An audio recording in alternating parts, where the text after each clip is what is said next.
What's going on, everybody? My name's CakeyC and welcome to the channel. If you want to know the best M4 setup to use in either Warzone or multiplayer, stick around, I've got them both coming up in this video. So on the 30th of June, Infinity Ward dropped the mid-season 4 update and it featured a lot of weapon tuning, and one of the biggest changes that we saw in this update was the nerf to the GRAU. I'm not going to go into too much detail on what they did to the GRAU in this nerf, but they reduced the damage and the range on the Archangel and the Nexus barrels, and then they made the recoil slightly less manageable. But that's not to say that the GRAU isn't still a viable option for Warzone, but we need to start looking elsewhere. And there's a few guns that have come to mind. If you've seen my previous video, we looked at the CR56 AMAX and what we can be running on that to make it good in Warzone and multiplayer. And in this video, we're going to go through the M4 class.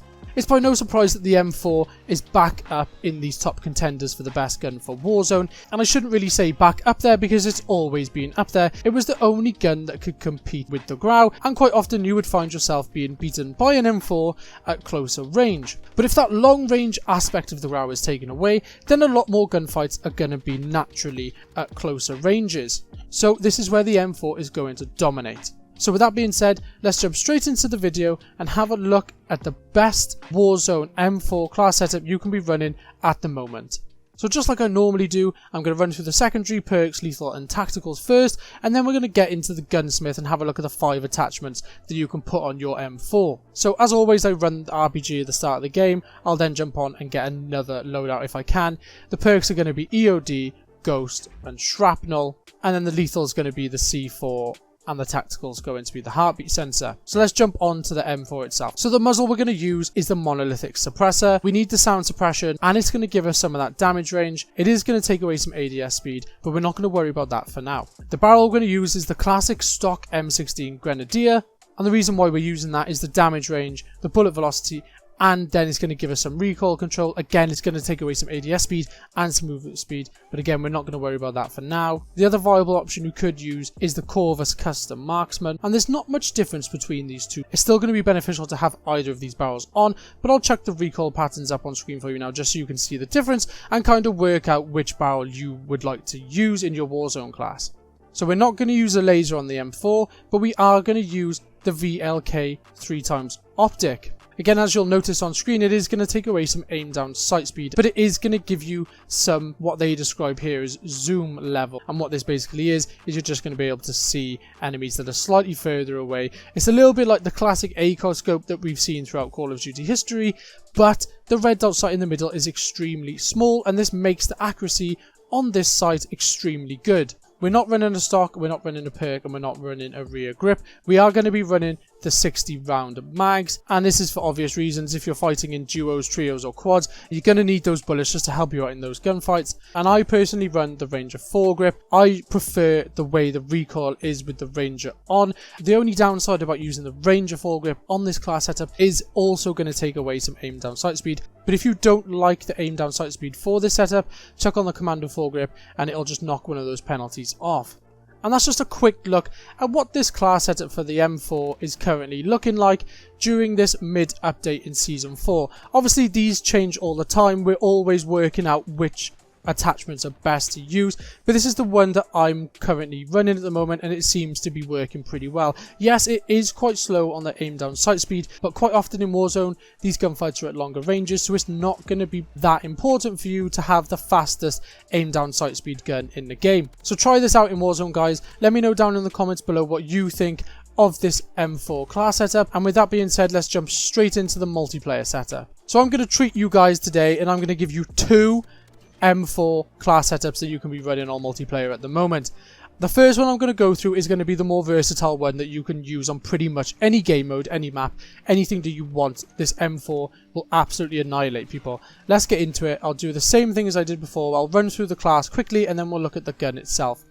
So for the class, I'm using the Guard 1 Renetti, Double Time, Ghost and Tracker. I do often swap Tracker for Shrapnel just to have an extra Semtex. As just mentioned, I'm using the Semtex and then the Stim. So let's have a look at the M4 itself and go into the gunsmith. The first thing you'll notice with the M4 is that I'm running the XRK M4 version.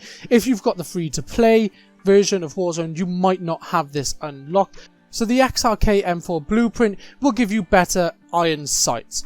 and I'll put them up on screen, the difference between the normal M4 and then the XRK M4. The XRK M4 will give you a much wider iron sight view, and that's going to help you in these gunfights, and that's going to mean you're not going to need a sight on this gun, which will free up the attachment slot. So the first attachment I'm running is the FSS 12.4 inch Predator barrel. Now this is an integrated suppressor, so it's going to give you some sound suppression and aim down sight speed. It is going to take away some bullet velocity, but that aim down sight speed is fantastic, and being paired with sound suppression, I'm not quite sure what more you can ask for from a barrel. No laser, no optic as we just mentioned, and then the stock is going to be the M16 classic stock that we've seen throughout Call of Duty, and this is going to provide us with some aiming stability, but in reality this is just the best of a bad bunch. The M4 stocks aren't very good at all. And I'll go through another class setup in a minute for multiplayer, which is going to use the forged tack, and I'll let you know why I'm using it there. No perk. Then the rear grip, I'm using the rubberized grip tape just to give us some recoil control. This gun can start to get a bit wild without something that's going to control the recoil. The ammunition, again, the 60 round mags. This is going to depend on the way you play, but it's always good to have that large ammo mag for some of the multi-enemy gunfights you might get in. And just like in my CR56 video, I'm using the Commando Foregrip in multiplayer over the Ranger Foregrip because I don't want that aim down sight speed penalty from using the Ranger. This gun needs to be fast, it needs to be able to be brought up as quickly as possible for those close quarters scenarios. So that's the overall most versatile M4 class you can be running at the moment in multiplayer. But I've got a special setup, and the gun itself is absolutely insane, but you kind of have to be slightly insane yourself to even bother using it. So again, I'll run you through the class very quickly. The Venetti Guard 1 Double Time Ghost Tracker, Semtex and the Stim. And then let's get on to the gunsmith. Again, we're using the XRK M4, and then the first difference here is we're using the compensator. And the compensator is key because it's going to give us some recoil control, and you'll see why you might need that in a second. The barrel we're going to use is the FSS 11.5 inch Commando. This is going to give us some ADS speed improvements, and it's going to improve our movement speed, but it is going to give us a bit of a recoil penalty. So by using that compensator, you're negating that recoil penalty that you're going to have from putting this barrel on. And then we're not going to use a laser, optic, stock or perk. We're going to use a stippled grip tape, again mainly for the aim down sight speed, and you also get a nice improvement to the sprint to fire speed, which is always good for multiplayer, especially on some of the smaller maps. Ammunition, again 60 round mags for the same reason as the other two builds. And then the Commando Foregrip, again just to give us some recoil stabilization. I have been toying with the idea of using the Merc Foregrip, but for me at the moment the Commando is still coming out on top. So this last setup we've gone through, guys, is absolutely insane. The recoil is a bit mad, the gun is a bit wild, but for some of the playlists like Shoot the Ship, this gun works wonders. The damage is insane, the fire rate is good, the recoil is not too bad, and you can get around the map extremely fast. People do not know what's hit them when you're using this gun on a map like Rust, Shipment or Shoothouse. It's crazy. So let me know down in the comments below what you're using on your M4 at the moment, either in Warzone or multiplayer. Drop a like on the video if any of this information helped you or helped build your M4 class. And as always, feel free to subscribe to the channel for all of the latest Call of Duty news, tips and tricks, how-tos and much more.